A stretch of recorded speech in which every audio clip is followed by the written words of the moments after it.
Alam ko lahat ng naririto ay may mga trabaho. Sino may trabaho rito sa maliban sa labas sa bahay? May nagtatrabaho na labas sa bahay. Alam ko lahat halos tayo. At sino may trabaho sa loob ng bahay?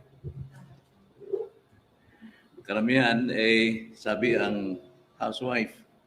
Pero kung mag-fill up ng resume, pagdating sa housewife, anong occupation, anong kadalasang nilalagay? Wala. Walang trabaho. Ay isang malaking kamalian yon sapagkat alam natin na ang trabaho ng isang ina sa loob ng tahanan, walang katapusan. Simula madaling araw hanggang gabi, hindi matutulog hanggang hindi naayos ang lahat ng bagay. Kaya hindi po masabi nating baliwalain nating walang trabaho. Housewife, a simple housewife, ay walang trabaho. Sa totoo, ang sabi nga sa kasabihan natin, the strongest human being in the earth ay ang mother. Kaya purihin natin ang mga ina natin, ang mga housewife natin. Natalakay natin nakaraan ang langit nasa tahanan. At tanda ng pagiging langit ng ating tahanan ay yung submission between couples, ang mag-asawa. Ang asawa ay dapat magpasakop sa kanyang mister at ang mister kailangan niyang ibigin ang kanyang asawa. Now, mas mabigat yung gawain ng lalaki, di ba? Bagamat siya yung nagbibigay sustento sa pamilya, pero pinaglilingkuran niya, iniibig niya ang kanyang asawa tulad ng pag-ibig ni Kristo na isinasakripisyo ang kanyang sarili, ibinuwis ang kanyang buhay. Ganyan po ang pag-ibig ng mister sa kanyang asawa. At nakita din natin na sa loob ng tahanan na ito'y naging langit kapag ka ang mga anak ay mayroong pagpapasakop sa kanilang mga magulang. Natalakay din natin. At ang kalahati noon ay ang mga ama naman, well, yun ay isang generic name sa husband and wife, ama ay dapat wag udyok ka ng mga bata sa galit. At kailangan dyan upang wag magkaroon ng galit ang anak sa kanilang mga magulang, dapat nagsisimula talaga sa disiplina. Dahil pagdating sa malaki na sila ay mahirap disiplinahin, kailangan dito ang pagtitiis na ng magulang. So nakita natin na ang langit ay nasa tahanan, pero kailangan yung langit na yung tahanan, ito'y lumabas din. Lumabas sa kanilang lugar kung saan pupunta ang tatay, kung saan nagtatrabaho, ang mga anak, kung saan nagtatrabaho, at ang nanay ay sa bahay lamang. Now, dito po ngayon, ating pag-aaralan ay tungkol po sa master and servants. Kailangan pong lumabas ang mga servants upang maglingkod sa kanilang mga masters. At kailangan nating kunan ng leksyon, lalo na pagdiinan natin ang mga servants.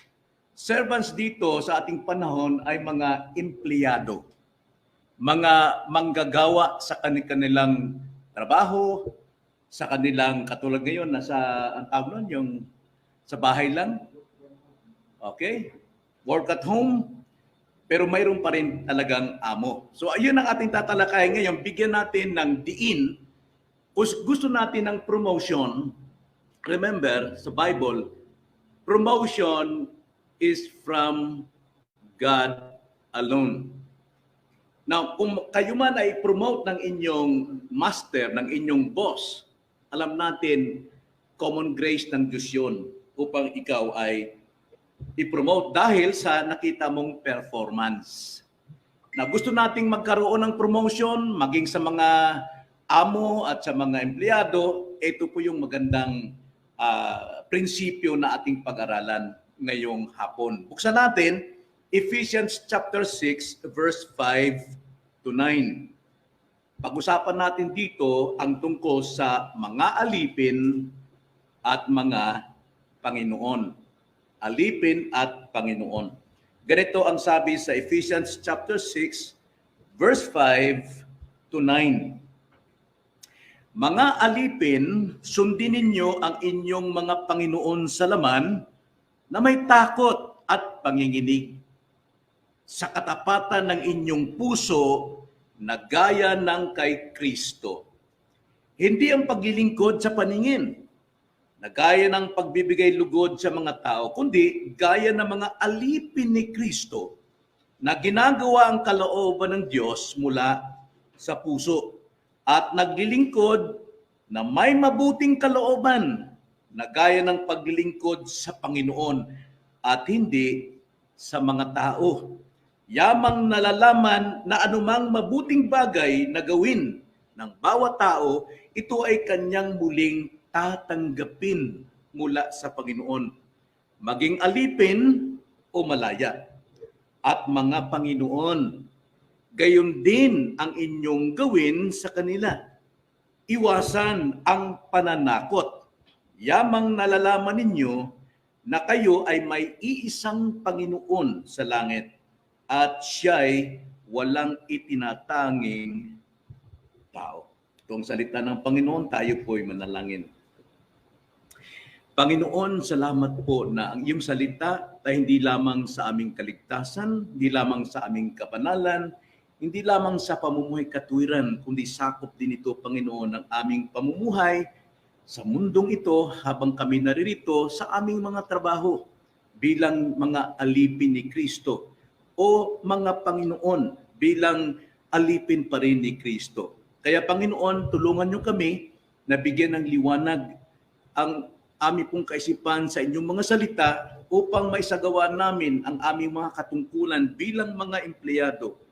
Na Lord, tama ang aming puso bilang Kristiyano. Itong aming dalangin sa pangalan ng Panginoong Hesus. Amen.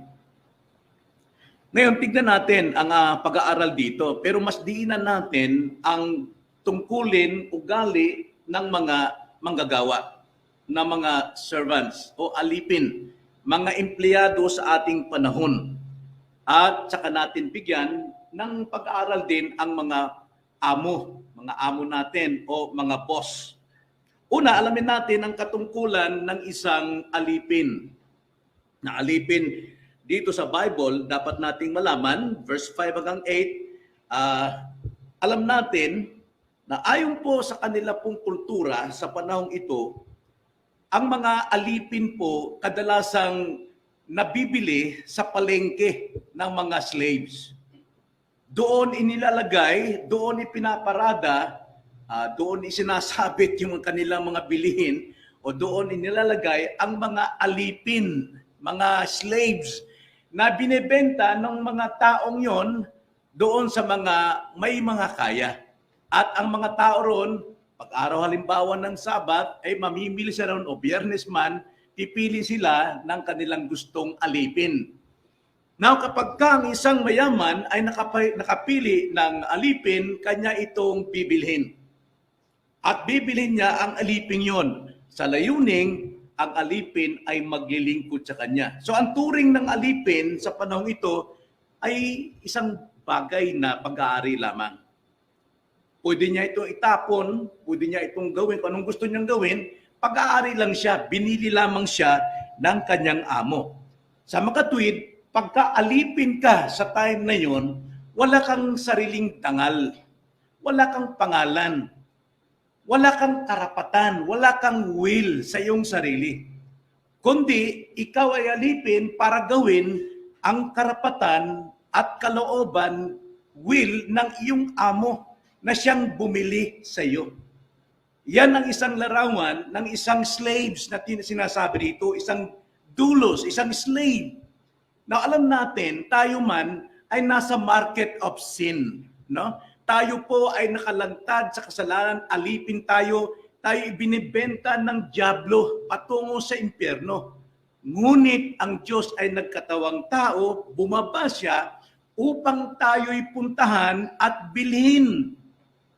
At nung tayo po'y bilhin, wala na tayong karapatan sa ating sarili, wala tayong katungkulan sa ating sarili, kundi ang ating katungkulan ay gawin ang kalooban ng ating Panginoon, yung ating Master.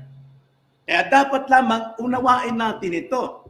Bilang slaves, tayo naman ay mga lingkod ng Panginoon. Napakagandang tignan nun. Pakinggan. Kaya kung bilang mga lingkod ng Panginoon, may kanya-kanya tayong destinasyon sa buhay na ito. Ikaw ay magtatrabaho. Huwag nating kalimutan ng ating Panginoon ay si Jesus at tayo'y pinaubaya sa iba't ibang Panginoon sa lupa.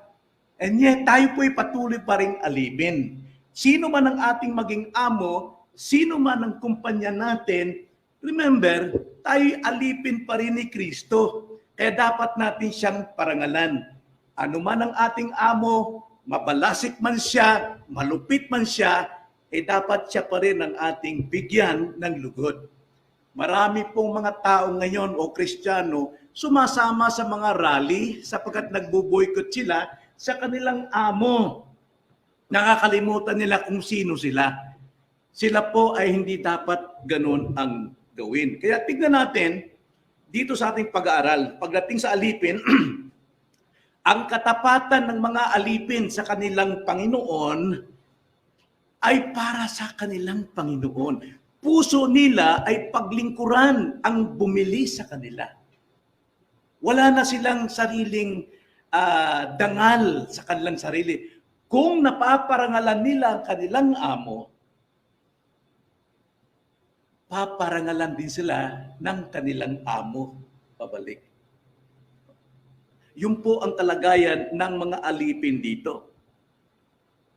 Kaya kung ikaw ay isang alipin at that time, slaves ka, at naglilingkod ka ng tapat ng buong puso sa among bumili sa iyo, pinaglilingkuran mo siya, kahit ano pang lupit niya, ang mangyayari sa lahat ng tao kapag nakita ito, pinupuri nila yung pinaglingkuran mong amo. Sasabihin ng kapwa, mga mayayaman o mga boss, ang galing mo naman, ang galing mo, ang husay mo. Talagang ikaw ay talagang ginhawang-ginhawa dahil sa nakuha mong alipin. At dahil dyan, yung amo naman na pinupuri ng kapwa mga amo, pinupuri din niya ang kanyang alipin. Dahil sa kanyang alipin, napaparangalan siya. Kaya nga sa buhay din natin, tayo po yung mga empleyado, kung saan-saan kumpanya, maaaring may mga malulupit, maaaring mayroong mga hindi tapat sa kanilang pasweldo, pero naglilingkod ka pa rin, nagtatrabaho ka din dahil hindi ka naman naglilingkod talaga sa tao, bagamat nandun ka, pero totoo, ikaw yung naglilingkod sa Panginoon. Sa lahat ng ating ginagawa, 1 Corinthians 10:31, dapat ang Diyos naluluwalhati. At kapag ka naluluwalhati ang ating Panginoon, anumang klaseng amoy malupit dyan, darating po ang promotion. Promotion is of the Lord.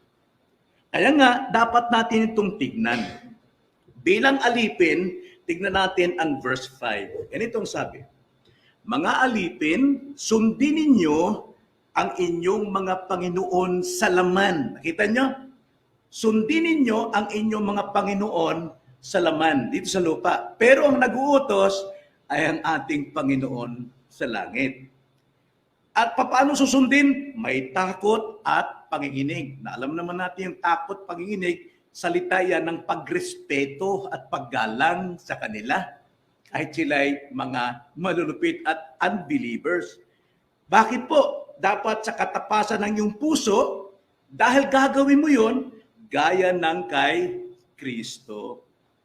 Kaya nga, alam nyo, kung ako lang, sana may balik yung aking kabataan at natutunan ko, ito pala yung prinsipyong tinuturo ng Panginoon upang ako'y magbigay lugod sa Kanya at Kanya akong i-promote kahit ng amo ko kuripot, hindi niya mapipigilan yung i-promote ako eh. Kung may babalik lang, sayang, hindi na po pwede. Sinasabi ko nga sa mga anak ko dahil sa inyo mga kabataan, maglingkod kayo, magtrabaho kayo ng buong tapat. Dahil kami, kahit ano pang trabaho gagawin ko, hindi na ako yayaman. Hindi na ako aasenso. Matanda na Ilang araw na lang. Isamantalang kayo, pwede pa kayo mabuhay ng 10 hanggang 20 taon. At during those years, pwede pa kayong ma-promote yumaman. Nang sa ganon, may maibibigay kayong magandang kinabukasan sa inyong mga anak. Kaya, mintras kayo ay bata pa, ang prinsipyong ito na kayo nagtatrabaho sa amo sa laman, you are serving the Lord. Dapat yun ang maging ugali natin, gaya ng kay Kristo. Kaya ang katapatan natin sa ating amo sa lupa, ginagawa natin dahil yun ang katapatan natin sa Panginoon. Yun ang dapat makita natin. So ganito tayo dapat maging ugali o mangugali bilang mga manggagawa. Ginagawa natin ang trabaho natin, anumang posisyon natin, dahil kay Kristo. Balikan natin muli ang verse 5 and 6. Ganitong sabi, mga alipin, sundin ninyo ang inyong mga Panginoon sa laman na may takot at panginig sa katapatan. Yan ang sabi, sa katapatan ng inyong puso na gaya ng kay Kristo, hindi ang paglilingkod sa paningin na gaya ng pagbibigay lugod sa mga tao, kundi gaya ng mga alipin ni Kristo na ginagawa ang kalooban ng Diyos mula sa puso. Sana wag niyo itong gawin na maging sip-sip kayo sa inyong amo, na gumagawa at trabaho, papakita kayong gilas dahil para kayo hangaan ng inyong amo. Mayroon pa tayong masigit na amo. Siya nag-uutos sa atin, sundin nyo ang inyong Panginoon sa laman dahil siya ang mag-promote sa atin na may katapatan sa Diyos. Ngayon, kung tapat tayo sa Diyos, tatanggapin natin anuman ang trabaho natin sa iyong kumpanya o sa bahay. Tatanggapin natin dahil paglilingkod yon sa Panginoon. Dapat may katapatang puso bilang mga alipin ni Kristo na ginagawa natin ang kanyang kalooban. Pag sinabing ginagawang kalooban natin ng Panginoon, maging tapat tayo, maging faithful tayo, maging loyal tayo, trustworthy tayo sa oras, lahat dapat nakikita yun sa atin. Okay? Ang sabi nga sa Matthew chapter 5 verse 13, you are the light, you are the salt of the earth and the light of the world. Kaya dapat lang nagliliwanag tayo. Now, isa-isahin natin doon sa ating binasa sa verse 6, verse 5 and 6. Ang katapatan ng puso natin ay gaya ng katapatan natin kay Kristo. Dapat yun ang dapat maging patayan natin. Tapat ako sa iyo, kahit ikay malupit, kulang ang pasweldo mo sa akin, eh, kailangan lang manatili ka pa rin tapat. Unless, maliban lang mga kapatid, kung ang iyong pinatrabahuan ay sindikato, palagi ko umalis ka dyan. Kahit anong gawin mong tapat sa iyong amo, sindikato pa rin, labag pa rin sa kalooban ng Panginoon. Pero may mga trabaho naman talaga na sa biyaya, common grace ng Panginoon, talagang yun ang para sa iyo. Dapat lang. At siyempre, maging matalino rin tayo. Mayroon ba tayong chance dito na tayo ay umunlad sa trabahong ito? May makikita ba kung na kinabukasan dito? Kung wala naman, dapat hingin pa natin sa Panginoon, Lord, bigyan mo ako ng wisdom saan ako dapat maghanap. Okay? So, pero pag ikaw ay nagtatrabaho ka sa Panginoon bilang alipin. So, bilang alipin ng Panginoon, hindi ka mambobola ng amo mo, hindi ka maglalangis. Kundi ipakita mo yung pagiging tapat mo sa paglilingkod mo dahil hindi lang nakikita, naglilingkod ka sa Panginoon. Kaya katapatan ng puso, gaya ng sa Panginoon. Kung ganito po ang ugali, wala tayong iniisip na masama, walang pagkayamot, walang pagkainis laban sa pwesto. At hindi lang yun, hindi tayo dapat naglilingkod sa paningin ng tao. Well, paningin ng tao kasi parang politika yan eh. Magpapakita ka ng gilas para makakuha ka ng maraming boto, pero sa loob mo, sama ng loob mo dahil siyempre gumagasos ka. No? Mabuti kung mayroong na tumutulong sa iyo sa paggastos, eh nakakaginhawa ka. Pero karamihan talaga, hindi pagpapakita ng tao politics pagpapakita ng tao. Maliban lang kung mayroon talaga siyang magandang katangian na nakikita ng tao, hindi pagpapakita, alam ng tao yon.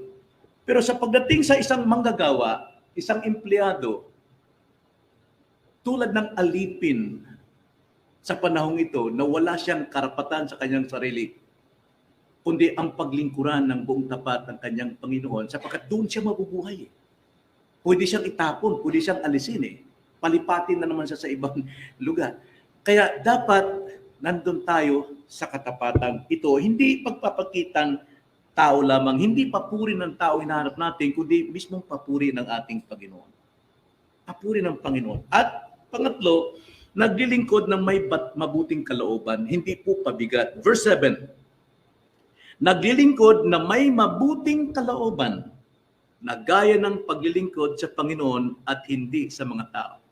Kapag ikaw ay isang empleyado at ikaw ay very loyal sa iyong amo, kahit na ikay Kristiyano pero nasa tao ka nagbibigay lugod, darating ang panahon mayayamot ka sa kanya. Pero kung hindi ka nagbabago ng loyalty mo sa Panginoon palagi, anumang klaseng amo mo, mananatili ang iyong katapatan, mabuting kalooban pa rin. Kaya masabi ng mga amo, ang klaseng tao mo ito, pinahirapan ko lang. Siguro ito'y Kristiyano. Yan ang kagandahan na mismo sa ating sarili nakikita ang pagkakaiba doon sa mga taong nasa mundo. Tulad ni Pablo, madalas natin i-quote yung Galatians chapter 2 verse 20. Ang laging nasa loob ni Pablo, anuman, sino man kanyang makaharap na hari, si Agrippa man, si Caiaphas man, ang Romans man, hindi inaalis niya. Sabi niya, kasama kong ipinako kay Kristo. Hindi na ako ang nagmamay-ari sa akin. Ngunit namumuhay pa ako sa laman. Ang buhay kong ito sa laman, yung mamili, mamalengke, maglinis ng magtrabaho, ay ipinamumuhay ko sa pananampalataya. Kanino? Kay Kristo na nagmahal sa akin, na nagbigay ng kanyang buhay. Kaya si Pablo, kahit na binabato siya at mamamatay na siya, bumabangon pa rin siya kasi ang kanyang katapatan nasa Panginoon at ang Panginoon nagbibigay sa kanya ng kalakasan. Yun ang dapat nating gamitin. Maraming nagko-quote nito, maraming nagmamalang Galatians 2:20, pero pagka nasanggi ng isang salitang masakit para sa kanya, abay, lumalaban na. Nasaan yung Galatians 2:20? Diba? So, mag-ingat tayo pag-memorize, pag-angkin ng text na hindi natin nagagawa.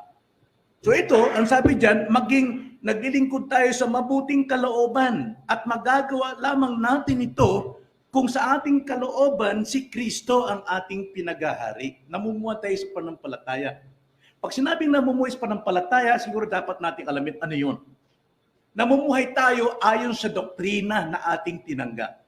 Pananampalataya yun. Ikalawa, namumuhay tayo ayon sa pagkakaligtas sa atin ng Panginoon. Paano tayo niyan niligtas?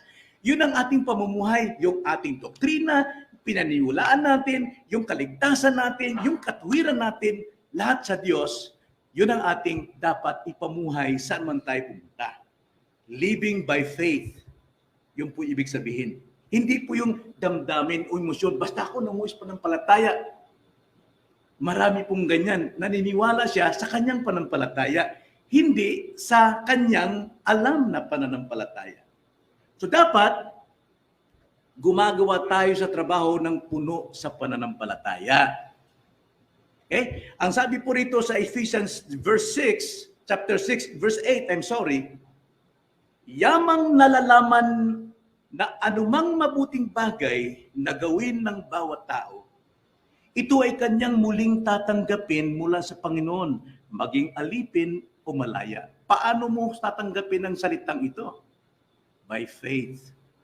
Naniniwala ka na gagawin ng Diyos na kapag ikay naglilingkod, ibabalik sa iyo yung iyong pinaglingkuran.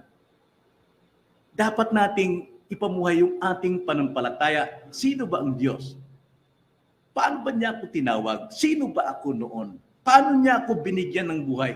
Kung yun ang ating ipamuhay, yung ating faith na yun, Alam natin pagdating sa trabaho, mapanghawakan natin yung verse 8. Ang sabi, yamang nalalaman natin na Kristiyano ay may alam, hindi ignorante. Yamang nalalaman na anumang mabuting bagay na gawin ng bawat tao rito, bawat Kristiyano, ito ay kanyang muling tatanggapin mula sa Panginoon because all promotion is from the Lord. Muling tatanggapin, maging alipin man o malaya. Maging alipin man tayo o malaya. So, dapat namumuhay tayo sa panampalataya, anumang itinanim nating kabutihan, tanda natin, hindi makakalimutan ng Panginoon niya. Kailangan lang. Mahirap po ang trabaho. Pero mas mahirap ang mamuhay sa pananampalataya kung walang kaugnayan kay Kristo. Tanging bagong nilalang lamang ang makapamuhay sa pananampalataya. Kadalasan, karamihan, sasabihin nila, ako may pananampalataya, pero hindi tamang pananampalataya. Kaya siya nanampalataya sa kanyang pananampalataya. Kaiba yung namumuhay ka sa pananampalataya, sa iyong pananampalataya, kaysa mamuhay ka sa iyong sinasampalatayanan, kaya ikaw'y nasa pananampalataya. Kaya nga, alipin ka man o malaya, dapat namumuhay ka sa katapatan at pananampalataya.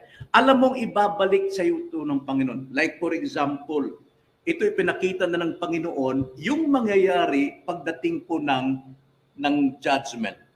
No? Haharap na ang lahat ng tao sa hukuman ng Panginoon. Ano ang sabi ng Panginoon? Nakikita natin ito sa Matthew chapter 25, right? Ang sabi sa Matthew chapter 25, verse 23, doon na lang tayo magbasa, ang sabi ng Panginoon dito, sinabi sa kanya ng Panginoon niya, magaling, mabuti at tapat na alipin. Naging tapat ka sa kaunting bagay, pamamahalain kita sa maraming bagay. Pumasok ka sa kagalakan ng iyong Panginoon. Pagdating po ng takdang panahon, haharap tayo, lahat ng iyong nagawa, ibabalik din ng Panginoon sa iyo. Yan ang sikreto.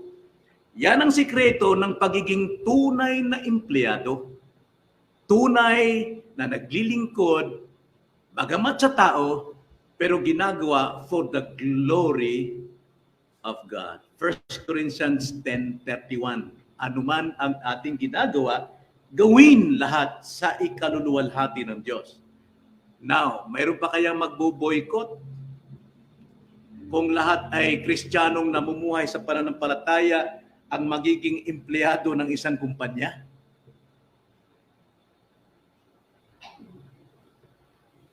Katulad ng sinabi ng Panginoon sa atin, Matthew chapter 5, verse 13 and 15 to 16, kayo ay asin ng lupa at kayo ay ilaw ng mundo.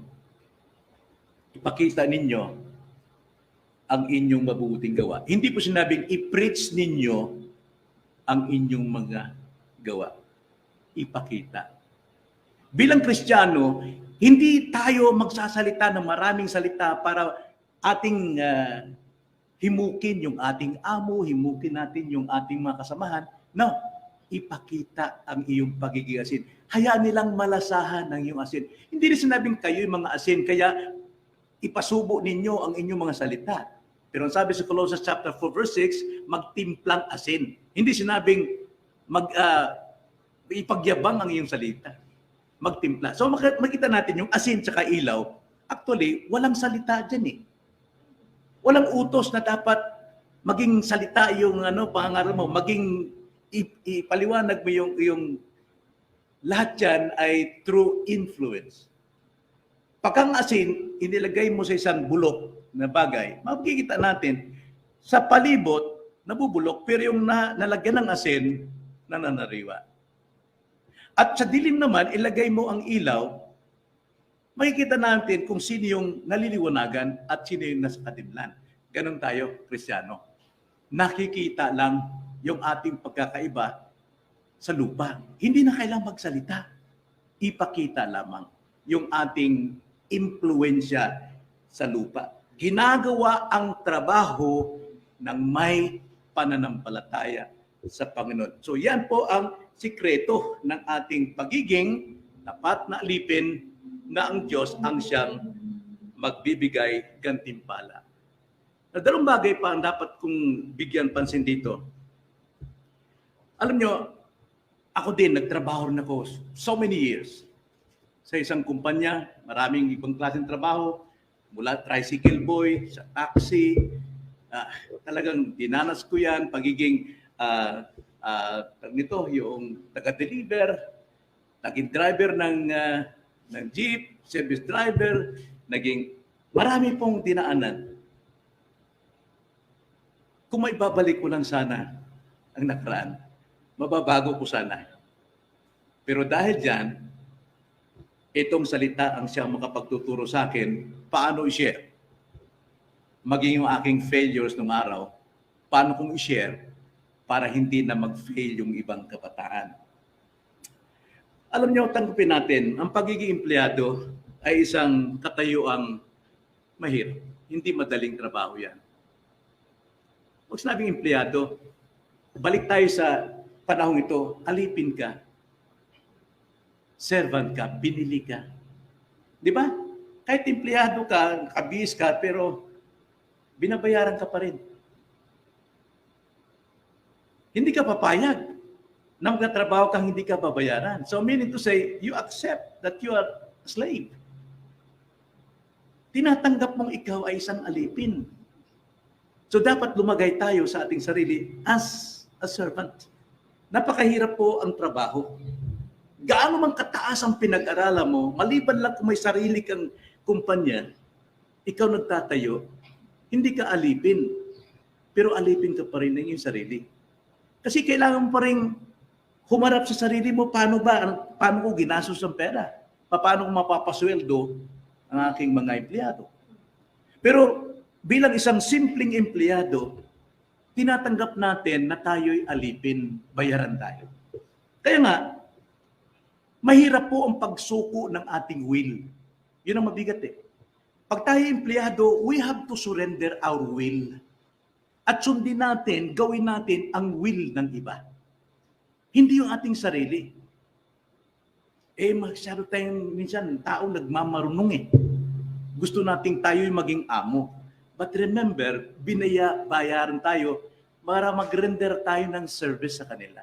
Dapat tayong pagkatiwalaan. At dito, makikita mo may trabaho bibigay sa iyo na kadalasan tinatanggihan ng marami. Nangyayari yan sa inyo, di ba? Binibigay sa iyo lahat ng trabaho, bigat na bigat ka. Yung iba naman kasama mo, pahurahay lang. Yan ang mabigat talaga. So dito, sangkot dito ang ginagawa mo paulit-ulit pero wala kang narinig na papuri sa iyong amo. O kinakantsawan ka, paulit-ulit lamang ang ginagawa mo sa buong isang taon. Naalala ko sa Saudi, mayroong mga lahi doon, for example, yung mga Indiano. Ang in-applyan nila, higpit luwag lang ng tornilyo. Kung ilang 2 taon silang magtatrabaho sa Saudi, yun lang trabaho nila, higpit, sarado ng tornilyo. Whereas sa mga Pilipino, sakay sa forklift, sakay sa crane, sakay sa bulldozer, sakay sa truck, lahat. Yun ang kagandahan ng Pilipino. Marami siyang nagagawang trabaho. Pero minsan, sa atin din, yung trabaho natin paulit-ulit lang, wala man lang nag-a-appreciate, mabigat yun. Kahit nga sa preaching eh, pag walang nagsasabi, Pastor, nag-bless ako sa message, ganun palang Panginoon. Pero pagka, Pastor, galing mo. Yan ang ayaw ko. Pambubula yan. Mahirap talaga. Tapos, napakahabang oras. Alam ko yung mga work from home ba yun? No? Wala eh. Hawak ka sa liig ng amo mo. Pwede kang patrabahuin from 6 o'clock in the evening, morning up to 12 o'clock in the evening. Wala kang magagawa. Nasa bahay ka lang eh. Napakahabang oras ang binibigay mo, gigising kang maaga, matutulog ka ng gabing-gabi. So,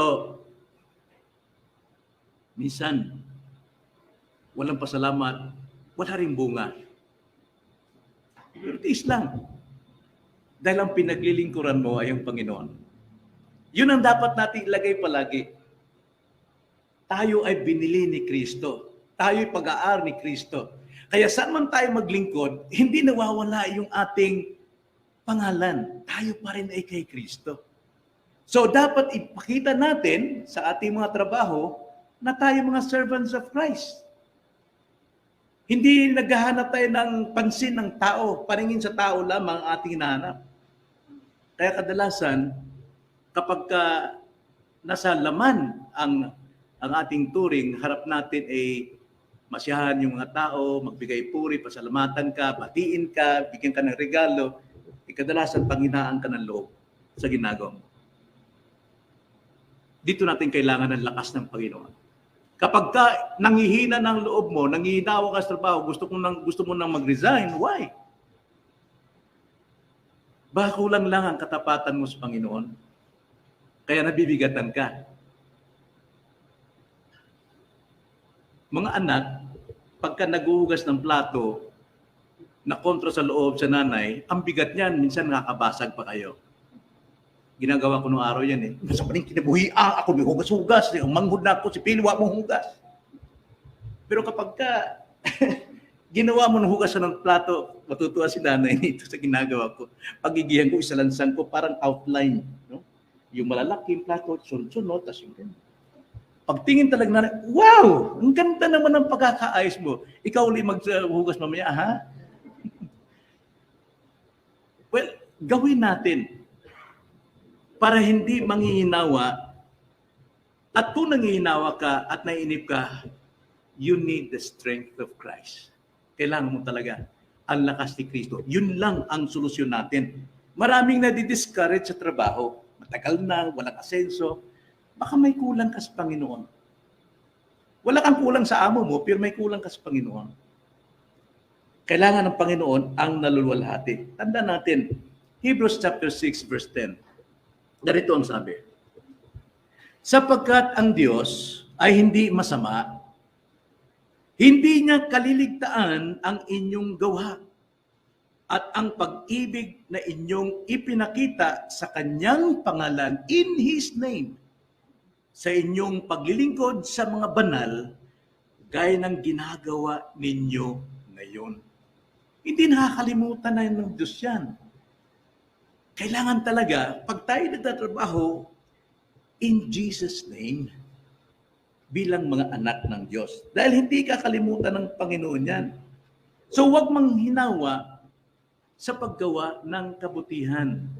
Galatia 6:9. Ganito ang sabi ng text na ito. At huwag tayong manghinawa sa paggawa ng mabuti sapagkat sa takdang panahon ay mag-aani tayo. Kundi hindi tayo manlulupaypay. Kung hindi tayo manlulupaypay. Kaya nga kung kontra sa loob natin, dahil pagod na tayo, sawa na tayo, wala tayong anihin. Pero ang sabi dyan, huwag kayong manghinawa sapagkat hindi kayo pababayaan ng Panginoon. Kaya napakaganda po na bilang mga empleyado, dapat dala pa rin natin ang langit na mula sa ating tahanan, dala pa rin natin ang langit sa ating trabaho. Ano man trabaho? John 13 verse 14 to 17, ganito ang sabi. Kung ako nga na Panginoon at Guro ay naghugas ng inyong mga paa, kayo man ay dapat maghugas ng mga paa ng isa't isa. Sapagkat kayo'y binigyan ko ng halimbawa upang gawin din ninyo ayon sa ginawa ko sa inyo. Katotohanan ang sinasabi ko sa inyo, ang alipin ay hindi higit na dakila kaysa kanyang Panginoon. Ang sinugo ay higit na dakila kaysa nagsugo sa kanya. Kung nalalaman ninyo ang mga bagay na ito, mapapalad kayo kung inyong gagawin. Now, tandaan natin palagi, Si Kristo, Diyos, nagkatawang tao. Bumaba siya. Pumantay siya sa atin. At hindi lang, naglingkod pa siya sa atin ng mga alipin. Hindi niya kinuha ang kanyang pagka-Diyos, kundi siya'y kinuha niya ang pagkaalipin para maglingkod sa atin. At ang paglilingkod niya sa atin, siya po'y namuhay bilang tao at naging masunurin sa Ama at sa batas at namatay siya alang-alang sa iyo. Higit pa sa paghuhugas ng paa ang ginawa niya sa atin. Bakit hindi natin magawa sa iba? Ang sabi sa ating binasa, nalalaman ninyo ang mga bagay nito. Mapalad kayo kung inyong gagawin.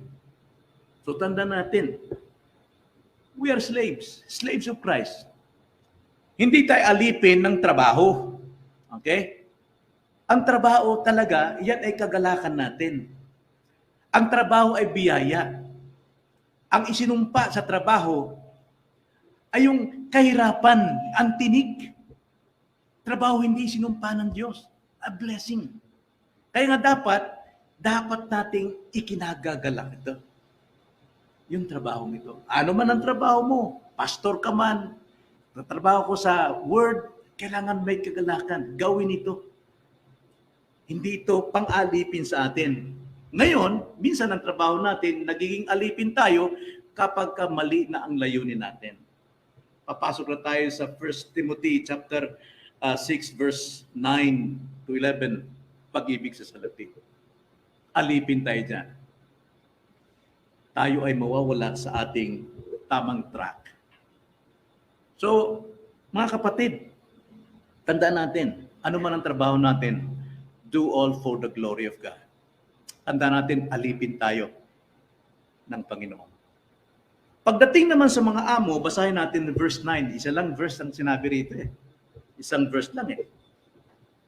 Ang mga Panginoon, gayon din ang inyong gawin sa kanila.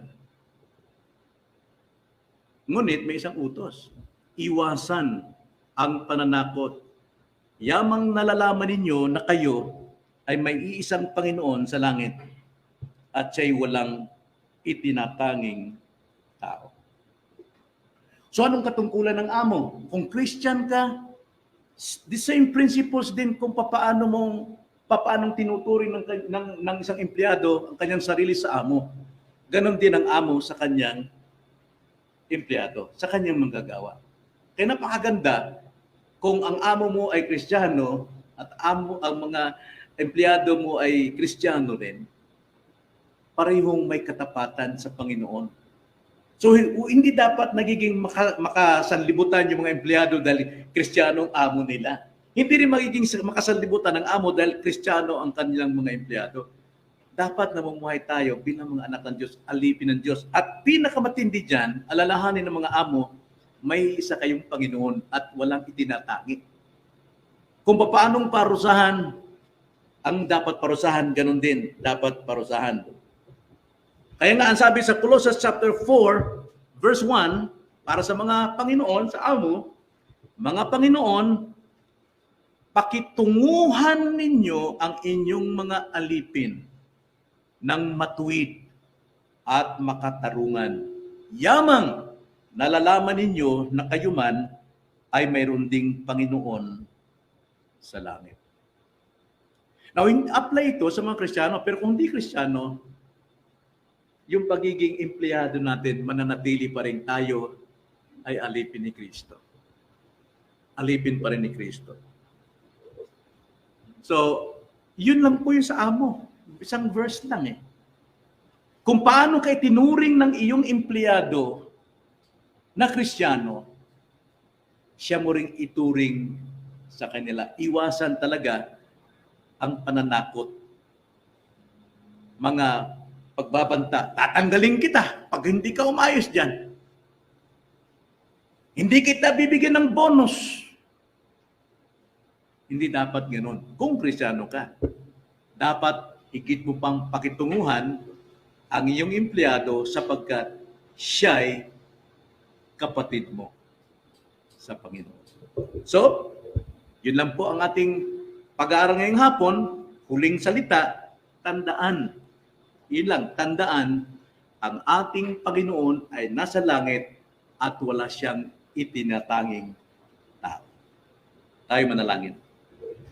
Panginoon, salamat po sa hapong ito na kayo po'y nagpakahayag sa iyo pong mga tao. Lahat kami, mga alipin, Panginoon, mga slaves ninyo, mga servants ninyo.